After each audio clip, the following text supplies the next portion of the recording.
نبی صلی اللہ علیہ وسلم کے پاس ایک خاتون آئیں، ان کے شوہر نے ان سے کہہ دیا انتی علیہ کا ظہری امی.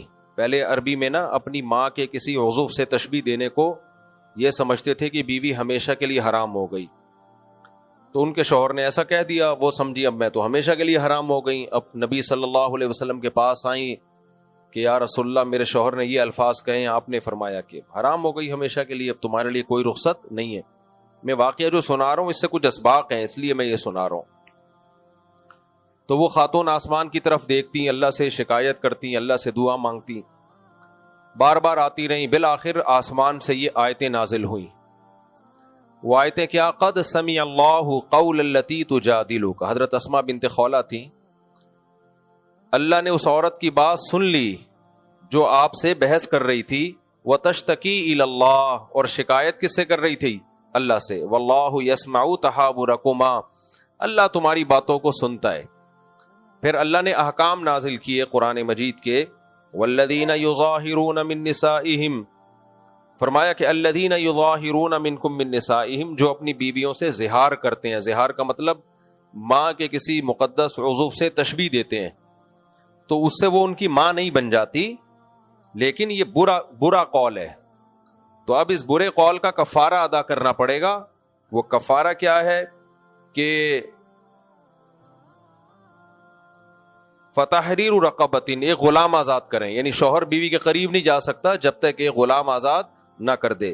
فمن لم یجد، اور اگر کسی کے پاس غلام نہیں ہے، فصیام شہرین متتابعین، تو زوجہ کے پاس جانے سے پہلے 2 مہینے لگاتار روزے رکھے وہ. اور اگر بوڑھا ہے، کوئی روزے رکھنے کی طاقت نہیں ہے، تو فاطعام 60 مسکینہ، تو 60 غریبوں کو 2 ٹائم کا کھانا کھلائے. اب ہمیں کیا سبق ملتا ہے اس سے؟ سبق ہمیں یہ ملتا ہے کہ مفتی کا کام کسی کی بیوی کو حلال یا حرام کرنا نہیں ہے. اگر یہ اتھارٹی کسی کے پاس ہوتی نا تو پیغمبر کر دیتے، نبی صلی اللہ علیہ وسلم کر دیتے. وہ کتنا نبی کے پاس آئی، میرے بچے ہیں، میں مجبور ہوں، میرے کچھ، یہی مقصد تھا نا ان کا. ساری زندگی شوہر کے ساتھ گزار لی، اچھی زندگی گزری، اب بچے ہیں، کہاں چھوڑ کے جائیں بھائی. لیکن نبی نے ان کو کوئی رخصت بولو نہیں دے رہے. پھر وہ اللہ کی طرف دیکھتی ہیں، تشتکی الی اللہ، اللہ کی طرف دیکھتی ہیں. پھر اللہ نے آسمان سے آیتیں نازل کی کہ بھائی طلاق کا لفظ استعمال نہیں کیا، نہ اشارتاً طلاق دی، نہ کنایتاً طلاق دی. طلاق کا کوئی لفظ نہ صراحتاً تھا نہ اشارتاً تھا. زمانے جاہلیت کی ایک رسم تھی. تو اب وہ اس رسم کو کنٹرول کرنا ہے. وہ رسم یہ کہ بھائی یہ الفاظ بیوی کے لیے استعمال نہیں ہوں گے، لہذا کوئی استعمال کرے گا پنشمنٹ، سزا ملے گی، تعزیری قانون جاری ہوگا. وہ تعزیر اللہ نے کیا بنائی کہ بھائی 2 مہینے لگاتار روزے. یہ میں اس لیے بتا رہا ہوں کہ آج 3 طلاقیں دینے کے بعد جب لوگ اہل حدیث سے فتویٰ لیتے ہیں تو اہل حدیث کہتے ہیں 3 طلاقوں کو ایک قرار دینا کس کا کام تھا؟ حضرت عمر کا. یہ سیاسی فیصلہ تھا کس کا؟ حضرت عمر کا. مجھے بتاؤ، پیغمبر کسی کی بیوی کو حلال نہیں کر سکتے، حضرت عمر ایک آدمی کی بیوی کو دوسرے کے لیے کیسے حلال کر دیا حضرت عمر نے؟ یعنی یہ تو زیادہ اچھمبے کی بات ہے نا. ہمارے نبی کے پاس حضرت اسماء آ رہی ہیں، آپ ان کے شوہر کے لیے حلال نہیں کر رہے. بھئی یہ میرے ہاتھ میں نہیں ہے. اللہ نے آسمان سے آیتیں نازل کر دیں، اللہ کا حکم آ گیا. تو جب پیغمبر کو یہ حق نہیں ہے کہ وہ کسی کی بیوی اس کے لیے حلال کر دیں، تو حضرت عمر نے اگر 3 طلاق کو 3 قرار دیا ہے تو اس کا مطلب حضرت عمر نے جس کے لیے حلال تھی اس کے لیے حرام کر دیا، اور جس کے لیے حرام تھی اس کے لیے حلال کر دیا. یہ دین میں سیاست نہیں ہے، بلکہ یہ کیا ہے؟ بولو، تحریف ہے. تو یہ الزام شیعہ لوگ حضرت عمر پہ لگا سکتے ہیں. ہم سنی ہیں، ہم حضرت عمر کو اس الزام سے بولو بری سمجھتے ہیں. اور اگر حضرت عمر نے معاذ اللہ اتنی بڑی تحریف دین میں کی ہوتی تو صحابہ خاموش نہ ہوتے. صحابہ بھی خاموش، بلکہ اسی کے مطابق فتویٰ بھی دے رہے ہیں. تو اس سے پتہ چلتا ہے کہ ہمارے اہل حدیث بھائی، ابھی مولانا ہشام الہی ظہیر صاحب کا پھر ایک انٹرویو پوڈ کاسٹ میں آیا، اس میں بھی وہ یہی بات کرنے کہ نبی نے جب، یہ تو نبی کے دور میں 3 ایک ہوتی تھی، حضرت عمر کا سیاسی فیصلہ ہے، تو حضرت عمر سیاست میں دین میں تحریف نہیں کر سکتے. ہاں سیاسی فیصلہ پنشمنٹ والا ہو سکتا ہے کہ 3 طلاقوں کے بعد قرآن کہتا ہے بیوی حرام ہو جاتی ہے، تو اب چونکہ گناہ کا کام ہے لہذا سزا جاری کی جائے تاکہ لوگ اس کام سے بچیں. تو سزا والا کام تو سیاسی ہو سکتا ہے, یہ سیاسی نہیں ہو سکتا کہ بیوی حلال تھی, ہم 3 طلاق کی روک تھام کے لیے اس حلال کو کیا کر دیں, حرام کر دیں. ان باتوں کا ہمارے اہل حدیث بھائیوں کے پاس کوئی جواب نہیں ہے. تو اس لیے 3 ہی ہوتی ہیں, اور یہ کوئی مفتی بیوی کو حلال نہیں کر سکتا. اللہ کا قانون ہے, وہ آپ نے جیسے ہے ویسے ہی سنانا ہے. اسی میں یہ بات بھی آ گئی, عدالتی خلا پہ لوگ مجھے بہت لتاڑتے ہیں کہ پھر بیوی کیا کرے, پھر بیوی کیا کرے, جب بیوی کیا کرے. بھائی مجھے نہیں, اللہ سے لڑو جا کے, میں اللہ کا قانون آپ کو بتا رہا ہوں. کیا بیدہ عقدۃ النکاح, نکاح ختم کرنے کی چابی کس کے پاس ہے؟ شوہر کے پاس ہے, بیوی کے پاس نہیں ہے. ہاں اسپیسیفک کچھ صورتوں میں جہاں وہ مخصوص نوعیت کا ظلم ہو رہا ہو اور اس کو ثابت بھی کرے. وہ دنیا میں کوئی جرم بغیر ثبوت کے اس کی سنوائی نہیں ہوتی ہے, تو یہاں بھی اس کو ثابت کرنا پڑے گا. اور جرم بھی مخصوص نوعیت کا, چھوٹی موٹی اونچ نیچ ہر گھر میں ہوتی ہے, تو ایسی صورت میں عدالت تنسیخ نکاح کر سکتی ہے چند شرائط کے ساتھ. لیکن جو آج کل عدالتوں میں چل رہا ہے, گئی اور خلا کی ڈگری پکڑائی اور نکل لی, تو اس پہ ہمارے اہل حدیثوں نے بھی وہی بات بولنا شروع کر دی جو بالکل ایک جہالت پر مبنی بات ہے. میں اہل حدیثوں کو اتنا فارغ نہیں سمجھتا تھا کہ بالکل ہی ایسے فارغ ہوں گے یہ لوگ. میرا تو ان کے بارے میں بڑے اچھے گمان تھے کہ بھائی علم ہوتا ہے, لیکن اب ظاہر ہے ہر ایک کی تفقع بصیرت دوسرے سے مختلف ہے. لیکن اب مجھے اندازہ ہو رہا ہے کہ علم سے بھی بیچارے فارغ ہیں. تو باتیں ہی باتیں ہیں, تو باتیں کرنے پر گورنمنٹ کی طرف سے کوئی پابندی نہیں ہے. باقی کسی کی نیت پہ میں شک نہیں کرتا. اہل حدیثوں کو بارے میں میرا وہ موقف نہیں ہے جو بعض متشدد قسم کے لوگوں کا ہے کہ جہنمی ہے. یہ ہم الزام کسی پہ نہیں لگاتے. لیکن بہرحال مسائل جو ہے نا مجتہدین ہی سے پوچھا کریں, جو ریلائبل مجتہدین ہیں, جو مذاہب اربع, جو مدون فقہ ہے, اسی سے انہی پہ چلا کریں, تو ہی آپ کا دین محفوظ ہوگا. دائیں بائیں گئے تو ہر آدمی قرآن و حدیث کے نام پہ نئی نئی تحقیقات مارکیٹ میں لاتا رہے گا. تو عدالتی خلا کی جب میں بات کیا کروں, دلائل سے جواب دیا کریں. جواب نہ ہو تو پھر مجھے نہ لتاڑا کریں. خواتین کے میسج آ رہے ہوتے ہیں, لو عورتوں کے لیے تو کچھ رکھا ہی نہیں ہے, میاں جب چاہے چھوڑ دے, لو خواتین تو بیچاری مظلوم ہے. ابے مظلوم ہونا ثابت کرو, پھر ہم آپ کو فیور کر رہے ہیں. مظلوم ہونا ثابت نہیں ہوتا تو ڈیورس کا حق کس کے پاس ہے؟ مرد کے پاس. یہ میرا قانون نہیں ہے, کس کا ہے؟ اللہ کا ہے. تو پھر باقی جو جھگڑنا ہے اللہ سے جھگڑو, جا کے اللہ سے لڑو. مجھے کوئی وہ آپ جانو, اللہ جانے. عورت جو مسلمان ہوگی کلمہ پڑھتی ہے, ہاں اگر اللہ سے لڑنا ہے تو ایک بات میں خواتین کو بتا دوں کہ اگر آپ کہتی ہو یہ اللہ کا قانون غلط ہے کہ اللہ نے اختیارات مرد کے ہاتھ میں دے دیے چھوڑنے کے, میرے ہاتھ میں اختیارات نہیں دیے, اللہ کا قانون معاذ اللہ غلط ہے, تو پھر منافقت نہیں کرو, پھر اسلام چھوڑ دو. اور اسلام چھوڑنے میں بھی منافقت نہیں ہو, بولے بھائی ہم مسلمان نہیں ہیں اور ہمیں مسلمانوں کے قبرستان میں دفن نہ کیا جائے, اور ہمارے بچوں کا جو بھی ختنہ بھی نہیں کراؤ بچوں کی. بھائی یہ غیر مسلم کراتے ہیں نا, غیر مسلم تھوڑی کراتے ہیں. یہ کیا بات ہے پیڑے کھانے کے لیے مسلمان, اور جب اپنی بچیوں کی شادی ہو بولو بھائی ہم نان مسلم ہیں. ہم کیا ہیں؟ ہم نے پادریوں میں شادی کرنی ہے, پنڈتوں میں کرنی ہے, ہندوؤں میں کرنی ہے, مسلمانوں میں ہو جائے تو ٹھیک ہے, نہیں تو ہندوؤں میں بھی چلے گی. تو پھر یہ آدھا تیتر آدھا بٹیر نہیں. پھر مسلمانوں کی عید سے آپ کا کوئی تعلق بولو نا نہیں ہے, عید بقرعید سے کوئی تعلق نہیں ہے, ایک طرف ہو جاؤ. کیونکہ اللہ کے حکم پہ نہ چلنا یہ گناہ ہے, نہ ماننا یہ کفر ہے. کتنے لوگ ہیں نماز نہیں پڑھتے, کافر تھوڑی ہو جاتے ہیں. رفیع بھائی نے تو کوشش کی پوری کافر بنانے کی, مجھے مجبور کیا کہ آپ فتویٰ دیں جو نماز نہیں پڑھتا اس کا نکاح ٹوٹ جاتا ہے, اس کے بچے ناجائز ہوتے ہیں. میں نے کہا کیا کر رہے ہو رفیع بھائی, 2-4 رہ جائیں گے. بہت مجھ پہ اصرار کیا, نہیں وہ جو حدیث میں آتا ہے من ترک الصلاۃ متعمدا فقد کفر, جس نے نماز چھوڑ دی وہ کافر ہو گیا. میں نے کہا حدیثوں کا مطلب ہوتا ہے رفیع بھائی, ایک حدیث نہیں دیکھی جاتی, ساری حدیثیں دیکھی جاتی. نہیں وہ جو حدیث میں آتا ہے, نہیں. اتنا میرے اوپر رفیع بھائی نے دباؤ ڈالا, میں نے کہا میں امامت چھوڑ کے بھاگ رہا ہوں بھائی یہاں سے. میرے منہ سے نکلوانے کی کوشش میں لگے رہے کہ جو فرض نماز جان کر چھوڑ دے وہ پکا کافر ہے, حدیث میں آتا ہے. اور اس کا نکاح ٹوٹ گیا, جب کافر ہوگا تو نکاح بھی ٹوٹے گا ظاہر ہے. اب پورے تانے بانے ملا کے میں نے کہا چلو یہیں پہ بس کریں گے. آگے کہہ رہے ان کے بچے بھی ناجائز ہیں, جب نکاح ٹوٹ گیا تو بچے ہو رہے ہیں تو ناجائز. میں نے کہا رفیع بھائی خدا کے لیے بس کر دو یار. تو کیا کہاں سے کہاں بات نکل گئی, آج تو اس کی تفسیر پیش کرنی ہے. تو خلاصہ کلام کا یہ نکلا کہ اللہ کے حکم پہ نہ چلنا گناہ ہے, نہ ماننا کفر ہے. اگر آپ کہتے ہو اللہ کا یہ حکم ہی غلط ہے, ظلم پر مبنی ہے, تو یہ پھر ناجائز ہو جائے گا بھائی. یہ پھر کیا ہو جائے گا, پھر تو اس کا مطلب آپ اپنے آپ کو اللہ سے زیادہ ہوشیار سمجھتے ہو.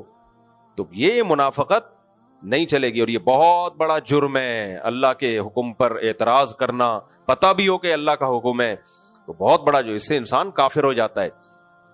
تو جو اللہ کے احکام ہے بھائی دل و جان سے قبول کرو. ہمیں بھی تو کچھ احکام ایسے ہیں جو ہمارا دل نہیں چاہتا عمل کرنے پر. میں مفتی ہوں لیکن دل نہیں چاہتا, لیکن ہم کہتے ہیں بھائی شریعت میں کیا ہے, ایسا ہی ہے. اب ایک مثال دے دیتا ہوں, میرا 5ویں کا بھی دل چاہتا ہے. ایک صاحب مجھ سے بحث کرنے لگے, میرے پاس آئے, مجھے بحث کرنے لگے, کہنے لگے قرآن میں آتا ہے فن کے ہو ما طاب. ایک عربی نے بحث کی مجھ سے, عربی, سعودی عرب گیا نا, وہاں ایک عربی نے, اس نے کہا قرآن کہتا ہے ما طاب لکم من النساء مثنی و ثلاث و رباع, 2 2 3 3 اور 4 4 سے کرو.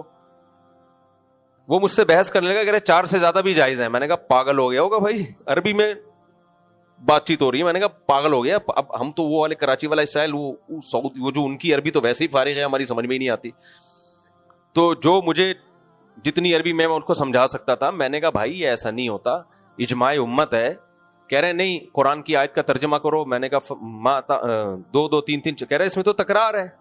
2 2 کا مطلب 4, 3 3 کا مطلب 6, 4 4 کا مطلب 8, 8 6 اور 4 کو جمع کرو, 8 9 10 11 12 13 14 15 16 17 18 شادیاں کرو. سمجھ میں آ رہی ہے؟ ہر آدمی منجن بیچ رہا ہے. مجتہدین کو اگر ہم چھوڑ دیں گے نا, صحابہ تابعین نے کس آیت کا کیا مطلب سمجھا, اسلاف کیا مطلب لیتے تھے, ابو حنیفہ, شافعی, مالک, احمد بن حنبل کیا مطلب لیتے تھے, تو بے لگام. پھر کیا ہے امت, کیا ہے بے لگام. پھر اسی آیت سے 18 شادیاں شادی کر رہے ہیں, ثابت کر رہے ہیں. 2 2 3 3 اور 4 4, یہ لفظ کا ترجمہ یہی ہے. مثنا 2 کو نہیں کہتے, 2 2, اور 3 کو نہیں کہتے, ثلاثہ 3 3 کو کہتے ہیں, اور رباع 4 4 کو کہتے ہیں. تو 2 2 4, 3 3 6, 4 4 8, ملا کے ٹوٹل 18. کہہ رہے قرآن تو کہہ رہے 18 کرو. میں نے کہا پھر اور بھی لگا دو آگے. 18 سے آگے سے روک تھوڑی رہے قرآن. قرآن کہہ رہے 18 کرو, یہ نہیں کہہ رہا پھر نہیں کرو مزید. تو اس سے تو 36 ثابت ہو گئی پھر. تو میں نے کہا اور دنیا میں کوئی کام بچے گا ہی نہیں. تو خیر یہ 2 2 کا مطلب ترغیب کے لیے, جیسے کسی کے سامنے 2 لڈو پڑے ہوئے ہوں, کھان گئے 2 2 کھاؤ, 3 3 کھاؤ, 4 4 کھاؤ, تو مطلب 2 2 3 3 4 4 ہی ہوتا ہے. 2 ضرب 2 نہیں, 2 جمع 2 نہیں ہوتا وہ تو.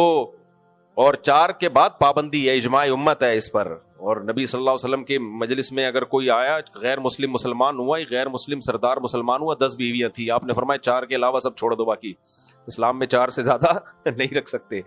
تو اب میرا اپنا دین ہوتا, دل تو چاہتا ہے بھائی اجازت ہو, لیکن ہم کس کے آگے پابند ہیں؟ اللہ نے کہا بس بریک, اس سے زیادہ آپ کو الاؤ نہیں ہے. اچھا تو خلاصہ کیا نکلا میرے بھائی, اسلام کے کسی حکم پر اعتراض کرنے کی اجازت, اشکال کرنے کی بھی اجازت ہے. اشکال الگ ہوتا ہے, اعتراض الگ. اشکال کا مطلب بھائی اللہ کا یہ حکم ہے, اللہ ہم بڑا ہے ہمیں دل و جان سے, لیکن ویسے اس میں حکمت کیا ہے, یہ ایک اشکال ہے. بظاہر ایسا لگتا ہے اس میں عورت کو نقصان ہو رہا ہے, خلا کا حق عورت کو نہیں دیا جا رہا, دونوں کی رضامندی سے, تو بظاہر ایسا لگتا ہے. اس کے یہ اشکال کے درجے میں کیا جا سکتا ہے.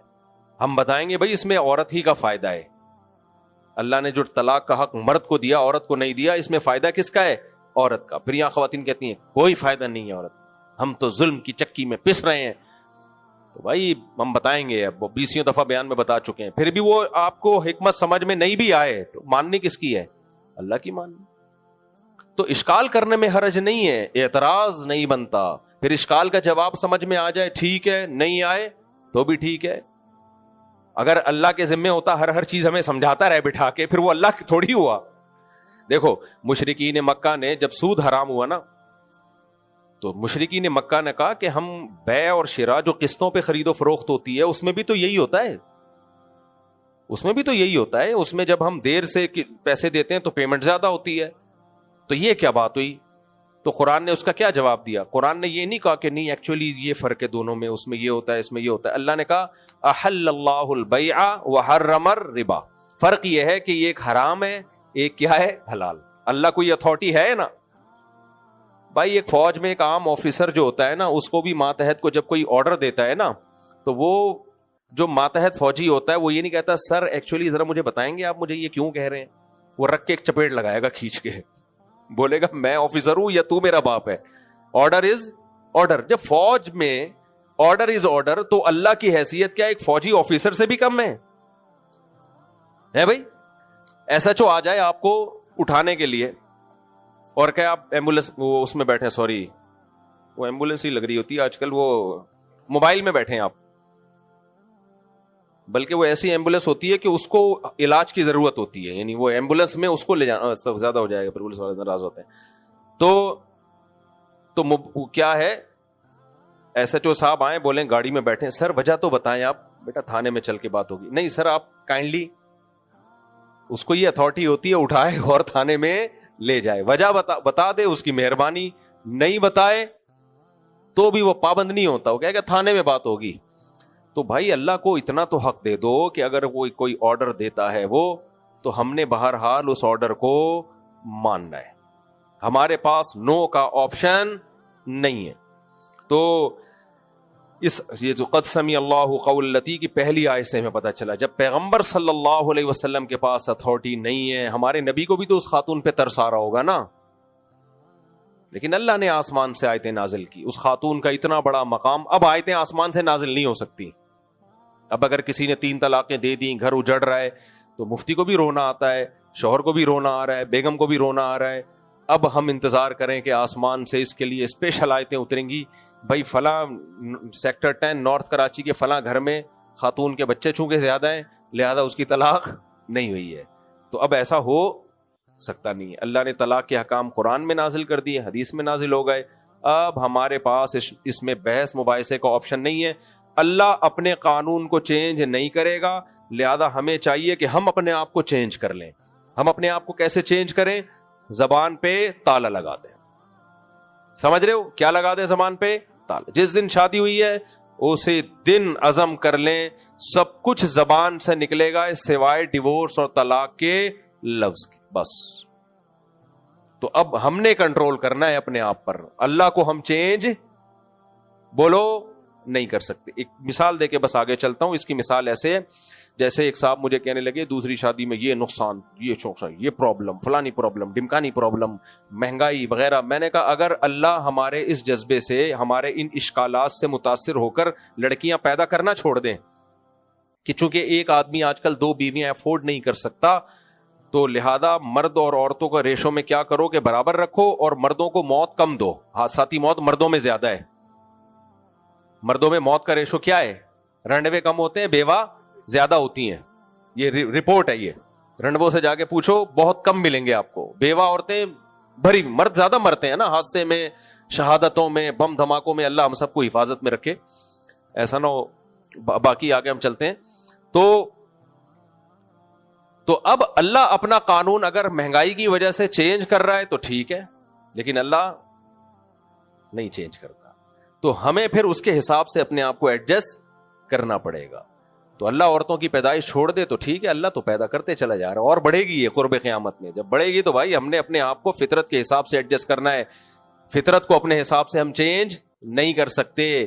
اور ایسا ہی ہے جیسے بارش سے کسی غریب کا گھر اگر ٹوٹ رہا ہے تو ہم کیا کہیں گے غریب کو, یا اللہ کو کہیں گے اللہ بارش برسانے سے پہلے دیکھا کر کہ ڈیفینس میں برسا دے اور جھگیوں میں نہ برسا, ان بیچاروں کا بڑا نقصان ہوتا ہے. تو اللہ کہے گا بارش برسنا ایک فطری عمل ہے, ہزاروں سال سے ہے. بارش نہیں دیکھتی کہ غریب کے کچے گھر پہ آ رہی ہے یا ڈیفینس کی بنگلے پہ آ رہی ہے. غریب کو اپنے آپ کو بارش کے حساب سے ایڈجسٹ کرنا پڑے گا. غریب کو اپنا گھر بنانے سے پہلے سوچنا پڑے گا کہ یہ جگہ گھر کے لیے سوٹیبل ہے یا نہیں. فطرت ترس نہیں کھاتی میرے بھائی. وہ جب بارش برساتی ہے تو امیر غریب کا فرق کیے بغیر برساتی ہے. اس میں یہ کہنا کہ اللہ بارش کیوں برس رہی ہے, غریبوں کے گھر تباہ ہو رہے ہیں, بھائی غریب کو پہلے خیال کرنا پڑے گا. ایسی جگہ گھر نہ بناؤ جو بارش سے نہیں آئے گی, تم لوگ کی سمجھ میں نہیں آئے گی بات, تباہ نہ ہو جائے. مکمل کر لیتا ہوں جملہ, آگے چلتے ہیں ہم غریبوں, آگے چلتے ہیں ہم. اللہ تعالیٰ نے اس صورت میں ہمیں ایک اور حکم دیا, اے ایمان والو لا تتناجوا بالاثم والعدوان, اے ایمان والو گناہ کی سرگوشیاں مت کیا کرو. اللہ کو پتا تھا اوپنلی اچھی اچھی باتیں ہوتی ہیں. جب نجی محفل میں 2-4 آدمی بیٹھتے ہیں تو غیبتیں, بہتان تراشیاں اور کون سی باتیں ہوتی ہیں؟ فساد پھیلانے والی. تو اللہ نے کہا ایسی سرگوشیاں مت کیا کرو, نجی محفلوں میں بھی اچھی باتیں کیا کرو.